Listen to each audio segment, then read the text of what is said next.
যত বিষয় তাদের মধ্যে আপসে নিজেদের মধ্যে মতপার্থক্য থাকুক না কেন, চাঁদ দেখার বিষয়ে, রোজা রাখা এবং ঈদ সাব্যস্ত হওয়ার ভিত্তির বিষয়ে বাংলাদেশে উল্লেখযোগ্য কোনো থটের আলেমদের মধ্যে কোনো মতপার্থক্য নেই।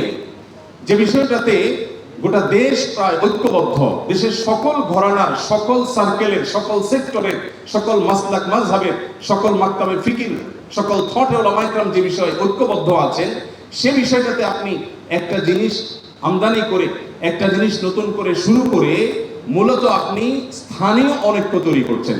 আপনার কাছে গ্লোবাল যে ঐক্যের গুরুত্ব অনুভূত হয়েছে, তার চাইতে স্থানীয় ঐক্য ধরে রাখার গুরুত্ব কোনো ক্রমেই কম নয়।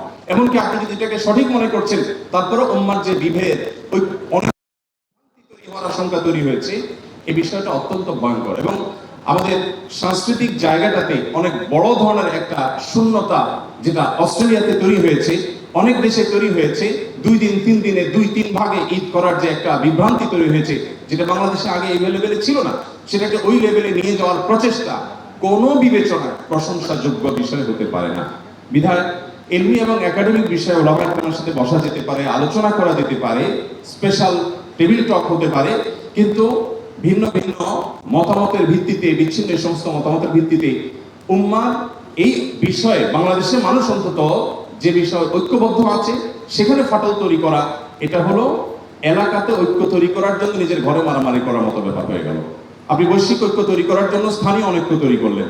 এই বিষয়টাতে আমি আশা করব সংশ্লিষ্ট যারা আছেন তারা দায়িত্বশীলতার পরিচয় দিবেন এবং উম্মাহ বোধ থেকে উম্মার ইত্তেহাদ এবং ইত্তেফাকের যে গুরুত্ব, ঐক্যের যে গুরুত্ব, সেই গুরুত্বটা তারা অনুধাবন করতে পারবেন।